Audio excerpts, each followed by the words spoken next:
समिति की परिभाषा जानने के बाद, समझने के बाद हम थोड़ा आगे बढ़ते हैं और देखते हैं कि समिति के अनिवार्य तत्व या आवश्यक तत्व, एलिमेंट या नेसेसरी एलिमेंट ऑफ एसोसिएशन, यानी समिति के अनिवार्य तत्व कौन कौन से हैं जिसके बिना कोई समिति की कल्पना नहीं की जा सकती, या जिसमें से किसी एक की भी कमी हो गई तो वह समिति नहीं बन पाए। यानी जिसकी उपस्थिति, यदि समिति है, समिति बना रहे तो उसकी उपस्थिति अनिवार्य होनी चाहिए। ऐसे 4 कारक हमने निर्धारित किए हैं और इन कारकों को हमने समिति की विशेषताओं से बाहर निकाला है। तो ये 4 महत्वपूर्ण कारक हैं, 4 महत्वपूर्ण तत्व हैं, एलिमेंट हैं, कह सकते हैं, जिसके अभाव में समिति की कल्पना करना असंभव है। तो देखते हैं कौन कौन से समिति के आवश्यक तत्व हैं, निर्माणक तत्व हैं, जिसके अभाव में समिति नहीं रह सकती या समिति के निर्माण में इनकी उपस्थिति अनिवार्यतः होनी ही चाहिए। तो हमने 4 निर्धारित किए हैं।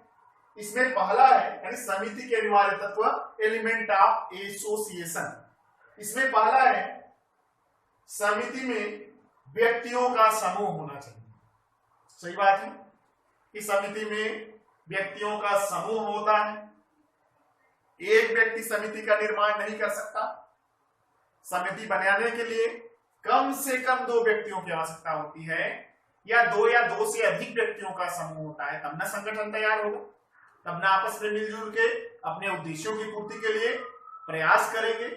इसलिए आवश्यक है कि समिति में व्यक्तियों का समूह होना चाहिए, या 2 से अधिक व्यक्ति होने चाहिए, ग्रुप ऑफ पीपल होने चाहिए, लोगों का समूह होना चाहिए, ना कि एक व्यक्ति। और लोगों का समूह यदि नहीं होगा तो संगठन तैयार नहीं हो सकता। इसलिए हमने इसे पहले नंबर पर रखा है।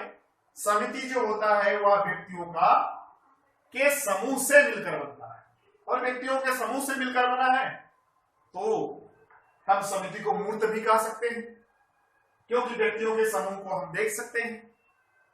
इसलिए समिति में की विशेषता में मूर्तता की विशेषता पाई जाती है, यानी समिति मूर्त अवधारणा है। समिति की अवधारणा मूर्त है।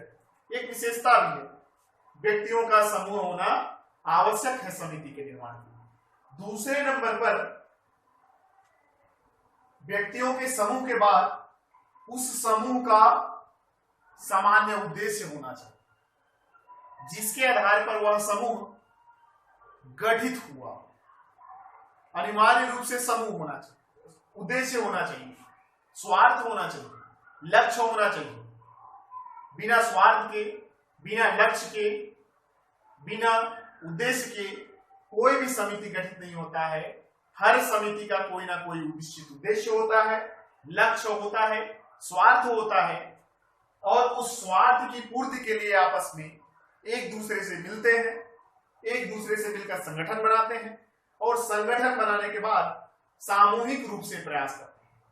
बिना उद्देश्य की कोई भी समिति नहीं बन सकती, फिर उसे हम समूह कह सकते हैं। इसलिए मदारी का जो खेल है उसमें भी उद्देश्य होता है। मदारी का जो खेल देख रहे हैं लोग हैं, उनका भी उद्देश्य होता है, लेकिन वो संगठित नहीं होते, नियंत्रित नहीं होते, इसलिए हम उसको समिति नहीं कहते। तो समिति में अनिवार्य रूप से कोई उद्देश्य होता सकता है, होना चाहिए, या लक्ष्य होना चाहिए, या फिर कोई स्वार्थ होना चाहिए, जिसके आधार पर समिति गठित होती है। लोग संग्रहित होते हैं, एक दूसरे से मिलते हैं और परस्पर जुड़े रहते हैं, और आपस में सामूहिक प्रयास करते हैं उन स्वार्थों या आवश्यकताओं की पूर्ति के लिए। तीसरे नंबर पर हमने रखा है पारस्परिक सहयोग के लिए। पारस्परिक सहयोग भी अनिवार्य तत्व में गिन रहे हैं, क्योंकि पारस्परिक सहयोग का मतलब है कि आपस में केवल मिलना या संग्रहित होना, इससे केवल समिति का निर्माण नहीं होगा। उसके लिए आवश्यक है कि वो आपस में मिलकर एक दूसरे का सहयोग करते हुए, एक दूसरे से जुड़ते हुए, एक दूसरे से संबंध स्थापित करते हुए उस सामूहिक लक्ष्य, स्वार्थ या उद्देश्य की पूर्ति करे। अर्थात सहयोग के बिना कह सकते हैं कि सहयोग के बिना समिति का कोई अस्तित्व नहीं। बिना सहयोग के कोई भी समिति अपने लक्ष्य की प्राप्ति नहीं कर सकता, क्योंकि लोगों में सहयोग की भावना नहीं होगी तो सामूहिक प्रयत्न नहीं होगा, सामूहिक प्रयत्न से नहीं होगा तो फिर एकांकी लोग हो जाएंगे और अपने उद्देश्य की प्राप्ति नहीं कर पाएंगे। इसलिए पारस्परिक संगठन के अंदर जो सदस्य हैं उन लोगों में पारस्परिक सहयोग की भावना अति आवश्यक है, होना ही चाहिए। और अगला है संगठन। चौथे नंबर पर हमें संगठन आता है। व्यक्तियों का समूह मात्र है और यदि उनमें संगठन नहीं तो वह समिति अपने उद्देश्यों की प्राप्ति या लक्ष्य की प्राप्ति नहीं कर पाएगा, वह समिति नहीं कहलाएगा। संगठन का तात्पर्य है कार्य प्रणालियों एवं नियमों पर आधारित संगठन जो समाज द्वारा मान्यता प्राप्त साधनों के माध्यम से अपने उद्देश्य की प्राप्ति कर सके। यानी संगठन होना चाहिए जो समाज अनुरूप मान्यता प्राप्त साधनों से या समाज द्वारा मान्यता प्राप्त साधनों से अपने उद्देश्यों की प्राप्ति करे, अपने लक्ष्यों की प्राप्ति करे, अपने स्वार्थों की प्राप्ति करे, और जो नियमों के माध्यम से, मूल्यों के माध्यम से अपने संगठन के अंदर उपस्थित सदस्यों को नियंत्रित कर सके, कंट्रोल में करके रख सके और उनसे काम करा सके, सामूहिक काम करा सके और उनकी आवश्यकताओं की पूर्ति कर सके। इसलिए हमने इन चार तत्वों को समिति के अनिवार्य तत्वों में रखे हैं। किसी भी समिति में ये चार तत्व अनिवार्यता पाई ही जाती है। वस्तुतः समितियों का निर्माण अनेक आधारों पर किया जा सकता है, किंतु इन तत्वों के बिना कोई भी समिति का निर्माण कल्पनीय है, असंभव है। तो इन चार तत्वों से मिलकर समिति बनता है, जिसमें व्यक्तियों का समूह, ग्रुप ऑफ पीपल, दूसरे नंबर पर सामान्य उद्देश्य, तीसरे नंबर पर पारस्परिक सहयोग और चौथे नंबर पर संगठन को हमने स्थान दिया है। तो ये समिति के चार अनिवार्य तत्व हैं जिनसे मिलकर समिति का निर्माण होता है। समिति के आवश्यक तत्वों को जानने के बाद अब हम समिति के कुछ उदाहरण देख लेते हैं। वैसे तो समितियां अनेक होती हैं और बहुत सारी समितियां होती हैं, तो इसी में से कुछ समितियों को हम देखेंगे कि आवश्यकताओं की पूर्ति के आधार पर या स्वार्थ के आधार पर या हितों के आधार पर कौन कौन सी समिति हो सकती है। तो यहाँ हम कुछ के उदाहरण दे रहे हैं, यानी एग्जाम्पल ऑफ एसोसिएशन, यानी समिति के कुछ उदाहरण। इन उदाहरणों को हमने हितों के आधार पर बांटा है, अलग अलग उद्देश्यों के आधार पर बांटा है, जिसके अंतर्गत पहला हमने आर्थिक उद्देश्य की पूर्ति के लिए कुछ समितियां गठित होती हैं, जिसमें व्यापारिक समितियां हो सकती है। दूसरा मजदूर संघ हो सकते हैं और कुछ व्यावसायिक आधार पर, हितों के आधार पर कुछ समितियां होती है, जैसे बाल काटने वाले नाई लोगों की समिति या गल्ला किराना दुकान वालों की समिति या मजदूरों की समिति। अलग अलग मजदूरों की अपने स्वार्थ या हितों की पूर्ति के लिए समितियां गठित रहती है, यूनियन गठित हुए हैं। इसके अतिरिक्त राजनीतिक आधार पर देखें तो राजनीतिक आधार पर जितने भी जो राजनीतिक दल हैं जिनका स्वार्थ या हित राजनीति होता है, सत्ता होती है, तो राजनीतिक दल जो है वो भी समितियां होती हैं। सांस्कृतिक उद्देश्य की पूर्ति के लिए धार्मिक जो समितियां होती हैं, धार्मिक आधार पर जो गठित होते हैं, और साथ ही रामकृष्ण मिशन जैसी जो समितियां हैं जो सांस्कृतिक उद्देश्य की पूर्ति के लिए गठित हैं, ऐसे समितियां इसके अंतर्गत आती हैं। मनोरंजनात्मक हितों के आधार पर या उद्देश्यों को ध्यान में रखते हुए कुछ समितियां हो सकती हैं, जैसे जो क्लब गठित हुए रहते हैं, या नाट्य मंडली, बहुत सारी नाट्य मंडली होती हैं, दुर्गोत्सव समिति, गणेशोत्सव समिति। इतने जो समितियां हैं या खेल कूद समिति, ये जो समितियां हैं वो मनोरंजनात्मक उद्देश्यों की पूर्ति के लिए गठित होते हैं। शैक्षणिक हितों की पूर्ति के लिए हम वैज्ञानिक संघ को उदाहरण के रूप में ले सकते हैं, साथ में शिक्षा परिषद को उदाहरण के रूप में ले सकते हैं। कुछ समितियां ऐसी होती हैं जो समाज की सेवा को उद्देश्य बनाकर गठित होती हैं, जिसमें एनजीओ है, आपदा राहत समिति हमने देखा, आदिवासी कल्याण समिति भी है हमने सुना है, हरिजन सेवक संघ। तो इस प्रकार की समितियां जो है वो बहुत सारी हो सकती हैं। अलग अलग उद्देश्यों को लेकर अलग अलग समितियों का गठन होता है और समितियां अनेक हैं और एक व्यक्ति एक समय में कई समितियों का सदस्य हो सकता है। एक व्यक्ति एक समय में कई समितियों का सदस्य हो सकता है और अलग अलग स्वार्थों को लेकर अलग अलग समितियां गठित होती है। तो उद्देश्यों के आधार पर हमने देखा, आर्थिक उद्देश्यों के आधार पर व्यापारिक समिति, मजदूर संघ और व्यावसायिक समितियां हो सकती हैं। राजनीतिक आधार पर राजनीतिक जो दल है वो इसके अंतर्गत आ सकती है। सांस्कृतिक उद्देश्यों की पूर्ति के लिए धार्मिक समिति, रामकृष्ण मिशन समिति, मनोरंजनात्मक आधार पर क्लब, नाट्य मंडली, दुर्गोत्सव समिति, गणेशोत्सव समिति और खेल कूद समितियां इत्यादि हो सकती हैं।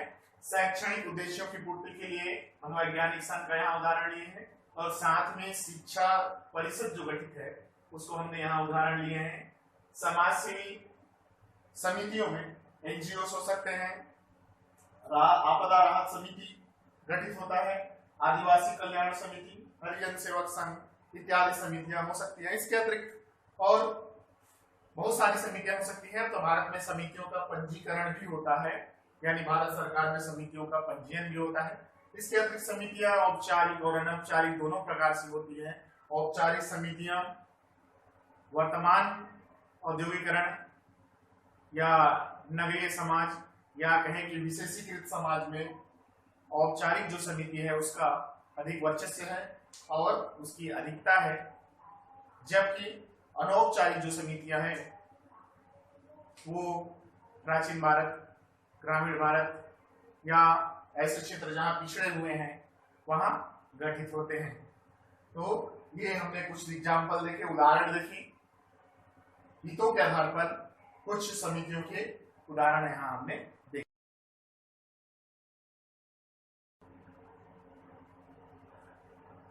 अभी हमने समिति के कुछ उदाहरण देखे और उन उदाहरणों के अतिरिक्त और भी समितियां हो सकती है। इसके बाद हम समिति की अवधारणा के अंतर्गत समिति की कुछ विशेषताएं देखेंगे या विशेषताओं के बारे में जानकारी प्राप्त करेंगे कि समिति की क्या क्या विशेषताएं होती है और समितियों की क्या क्या विशेषताएं हो सकती है। तो मुख्यतः यहाँ समितियों के बहुत सारे विशेषताएं हैं जिसका जिक्र हमने बीच बीच में किया, वही सारी समितियों की विशेषताएं हैं। फिर भी हम यहाँ पॉइंट आउट किया है हमने समितियों की विशेषताओं को। तो देखते हैं समितियों की क्या क्या विशेषताएं होते हैं या समितियों के क्या क्या लक्षण होते हैं।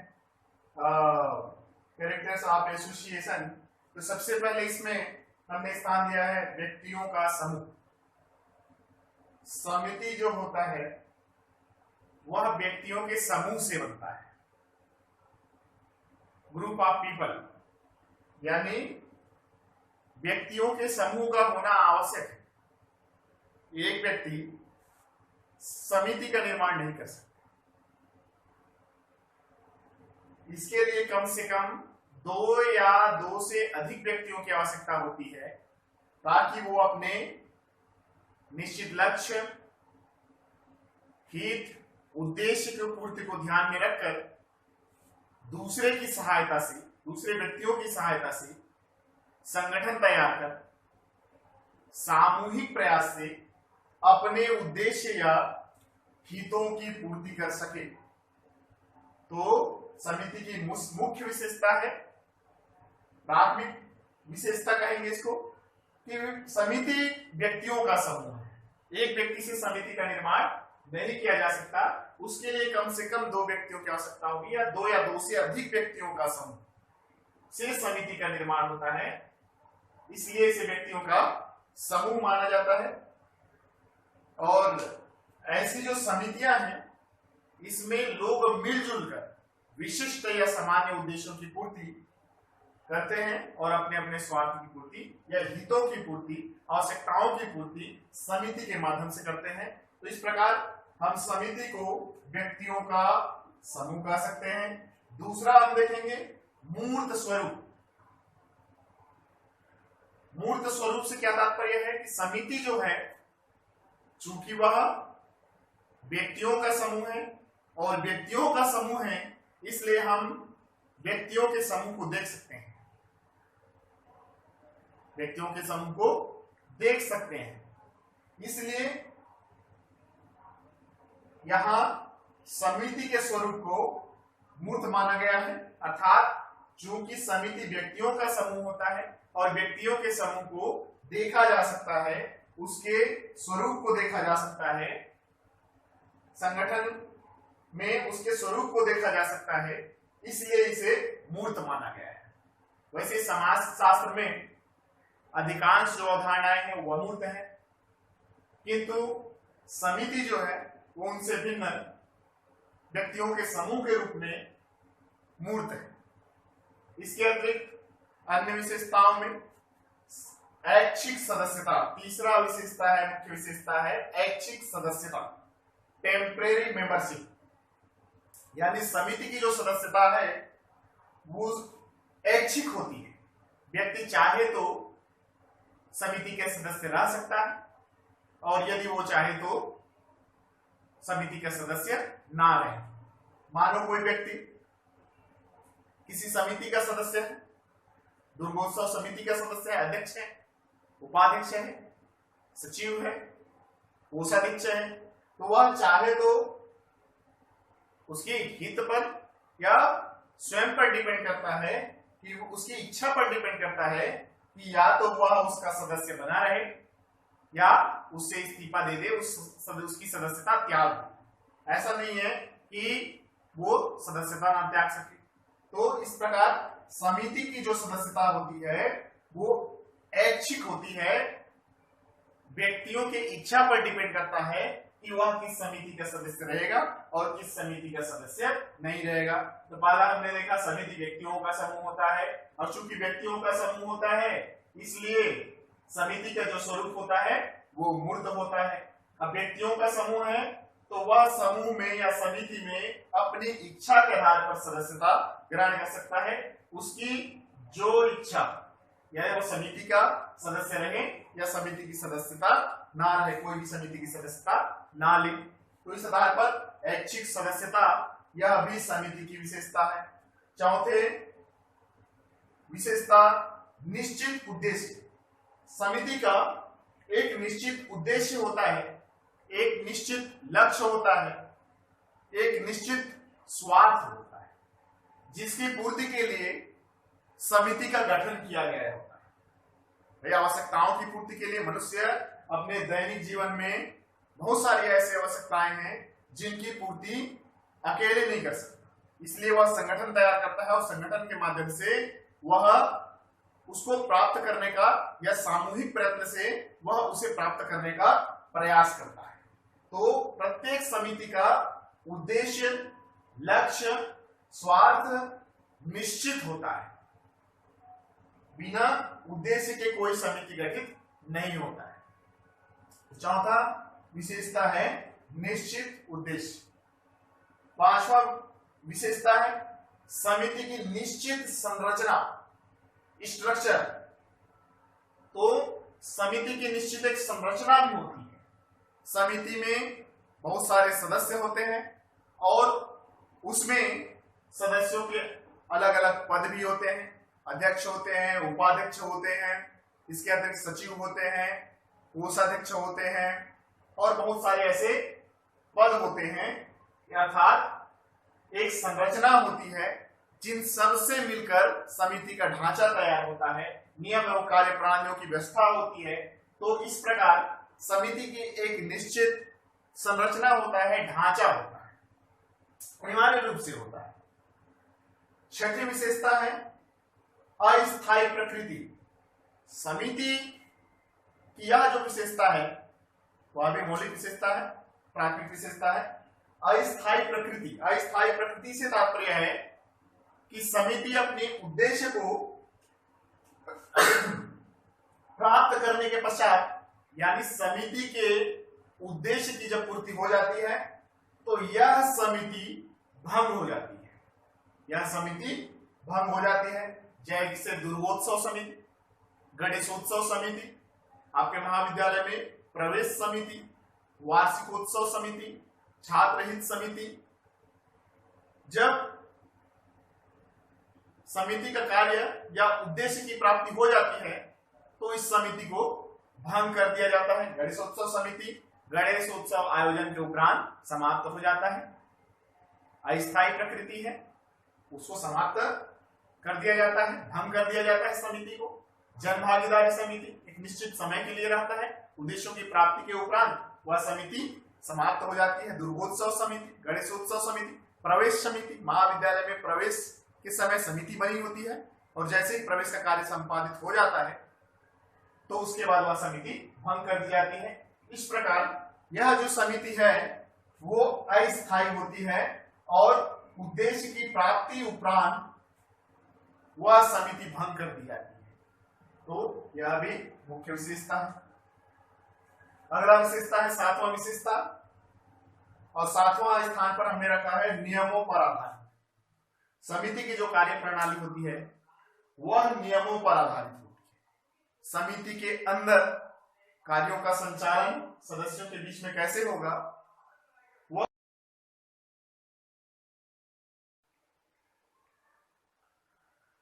समिति की अगली विशेषता है नियमों पर आधारित, यानी सातवीं विशेषता है। सातवें स्थान पर हमने नियमों पर आधारित को रखा है, अर्थात समिति नियमों पर आधारित होती है। समिति के अंदर में कार्य प्रणालियों की व्यवस्था होती है और सारे सदस्य उन्हीं रीति से उन्हीं नियमों का पालन करते हुए इस उद्देश्य की पूर्ति करते हैं, उद्देश्य की प्राप्ति करते हैं। या कोई भी कार्य समिति के अंदर जो होता है उसके लिए निश्चित नियम बने होते हैं, रीति बनी होती है, कार्य प्रणालियों की व्यवस्था होती है और बिना नियम के कोई भी संगठन नहीं रह सकता, बिना कार्य प्रणालियों के कोई भी संगठन नहीं रह सकता। इसलिए समिति में नियमों का भी निर्माण या नियम भी समाहित होते हैं जिसके आधार पर समिति अपने कार्यों का संचालन करती है। अगली विशेषता है सदस्यों में औपचारिक संबंध। तो समिति में बहुत सारे सदस्य होते हैं और वे सदस्य आपस में एक दूसरे से संबंधित होते हैं और इनके बीच में औपचारिक संबंध होता है। यानी समिति की बैठक या कार्य जब होता है तभी ये आपस में मिलते हैं और उनके बीच भी औपचारिक यानी फॉर्मल रिलेशन होता है, औपचारिक संबंध होता है, अनौपचारिक संबंध नहीं होते। नवीं विशेषता है सदस्यों में सहयोग की भावना। बिना सहयोग के कोई भी समिति अपने उद्देश्य की प्राप्ति नहीं कर सकती और समिति के सुचारू रूप से संचालन के लिए प्रत्येक सदस्य दूसरे सदस्य का सहयोग करता है और उद्देश्य को प्राप्त करने में सहायता करता है। इस प्रकार प्रत्येक सदस्य के बीच में सहयोग की भावना पाई जाती है कि एक दूसरे का सहायता करें और जो उद्देश्य है, विशिष्ट उद्देश्य है, उसकी प्राप्ति करें, क्योंकि एक अकेला व्यक्ति समस्त आवश्यकताओं की पूर्ति नहीं कर सकता। इसीलिए संगठन बनाकर वह सामूहिक रूप से प्रयास करता है तो उसमें प्रत्येक व्यक्ति एक दूसरे का सहयोग करते हैं। 10वें स्थान पर हमने रखा है कि समिति साधन है, साध्य नहीं। यानी समिति लक्ष्य नहीं है, समिति जो है एक साधन है और साधन किसके लिए? उद्देश्यों की प्राप्ति करने के लिए या व्यक्ति के आवश्यकताओं की पूर्ति करने के लिए, स्वार्थों की पूर्ति करने के लिए एक साधन के रूप में कार्य करता है। समिति के माध्यम से मनुष्य जो है वो अपनी आवश्यकताओं की पूर्ति करता है। इसलिए समिति साधन है, साध्य नहीं। 10वें नंबर पर हमने रखा है समिति को समिति एक साधन है, साध्य नहीं।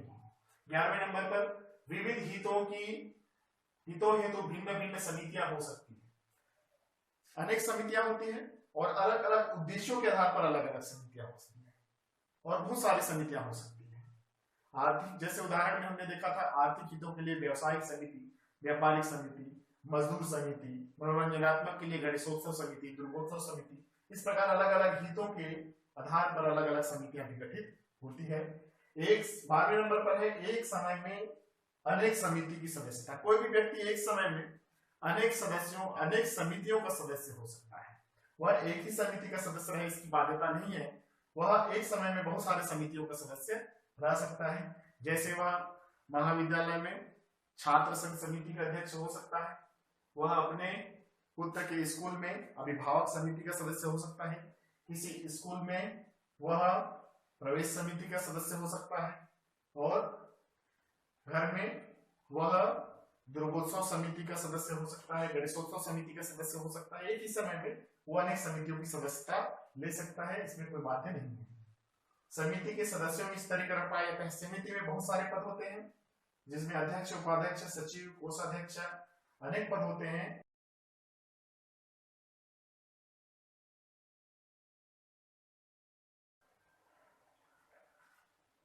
प्रत्येक समिति में बहुत सारे सदस्य होते हैं और प्रत्येक सदस्य का अलग अलग पद होता है, और पदों के आधार पर उनके बीच में स्तरीकरण की व्यवस्था पाई जाती है। सबसे ऊपर स्थान अध्यक्ष का, उसके बाद उपाध्यक्ष का, सचिव का, कोषाध्यक्ष का। इस प्रकार से एक स्ट्रेटिफिकेशन समिति के अंदर में, समिति के सदस्यों के अंदर में पाया जाता है। तो 13वें नंबर पर है समिति के सदस्यों में स्तरीकरण। 14वें नंबर पर है प्रत्येक समिति का एक नाम एवं प्रतीक चिन्ह होता है, जिस नाम से वह समिति जाना जाता है, और प्रतीक चिन्ह अर्थात लोगो होता है। प्रत्येक समिति का एक औपचारिक संविधान होता है, जिस संविधान के अंतर्गत, या निर्मित संविधान होता है, जिस संविधान के अंतर्गत समिति अपना कार्य करती है। तो इस प्रकार से हमने समिति की अनेक विशेषताएं देखी, जिसमें व्यक्तियों का समूह होता है, समिति का स्वरूप मूर्त होता है, समिति की सदस्यता ऐच्छिक होता है, समिति की एक निश्चित उद्देश्य होती है, समिति का एक निश्चित संरचना होता है, समिति की प्रकृति